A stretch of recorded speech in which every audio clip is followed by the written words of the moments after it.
क्या प्रश्न है सर? मेरा भी एक प्रश्न है, क्योंकि हमें खाना भर पेट खाना चाहता।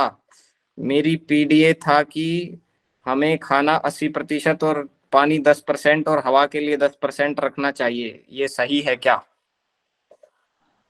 चलिए देखिए, सर बताइए। प्रतिशत के हिसाब से तो नहीं आकलन किया जा सकता कि कितना प्रतिशत, ना भाग के हिसाब से आकलन किया जा सकता है ना प्रतिशत के हिसाब से। लेकिन आपको इस तरीके से पता चल जाएगा कि जब आप कोई चीज देख रहे हो, आपके सामने खाना है, आपको तब उस खाने की याद आई, तब आपको उसको स्वीकार नहीं करना। आपको खाने की याद तभी आनी चाहिए जब आप सुबह उठ रहे हैं, सूर्योदय के साथ में आप उठ रहे हैं, और तब आपको जो दिया जाए आप उसको ग्रहण करें।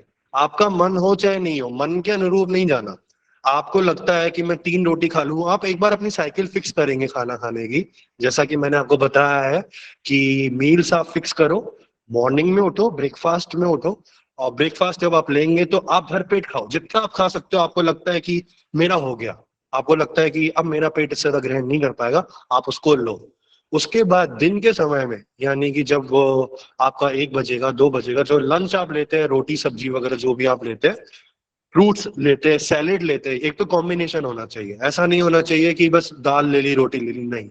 Combination of food is the best. Salad होना चाहिए, फ्रूट्स भी हो गए तो अच्छी बात है, बटर मिल्क हो। आपकी एक थाली रेडी हो जाए, 2 से 3 रोटी की, एक बटर मिल्क का ग्लास, और सैलेड, यानी कि 15 से 20 ग्राम्स ऑफ सैलेड, यानी 1 कप ऑफ सैलेड, 1 कटोरी सैलेड की हो गई, जिसमें सारा मिक्स ऑफ सैलेड हो गया। अगर आप रोगी नहीं है तो आपका डाइट पूरे तरीके से, आपको लगता है कि जीरा वीरा उसमें होना चाहिए बटर मिल्क में, ताकि वो डाइजेस्ट हो जाए। आपकी पूरी थाली रेडी होनी चाहिए, इतनी होनी चाहिए कि आपको खाने के बाद ये लगे कि बस मैं संतुष्ट हो गया। अब इसके अलावा अगर मेरी पेट में अगर कुछ और जाएगा तो फिर मैं उसको ग्रैंड नहीं करूंगी। ये नहीं होना चाहिए 4 घंटे के बाद, जब रात हो, 8 बज जाए, 9 बज जाए, आपके सामने कुछ रखे, वो फिर आपकी भूख नहीं है, वो आपकी इच्छा है, जो आपका दिमाग मांग रहा है, बस आपका वो पेट नहीं मांग रहा। तो भाग और इसके हिसाब से आप डिवाइड नहीं कर पाओगे, गणित नहीं लगा सकते हो आप कोई भी नेचुरल चीज के अंदर।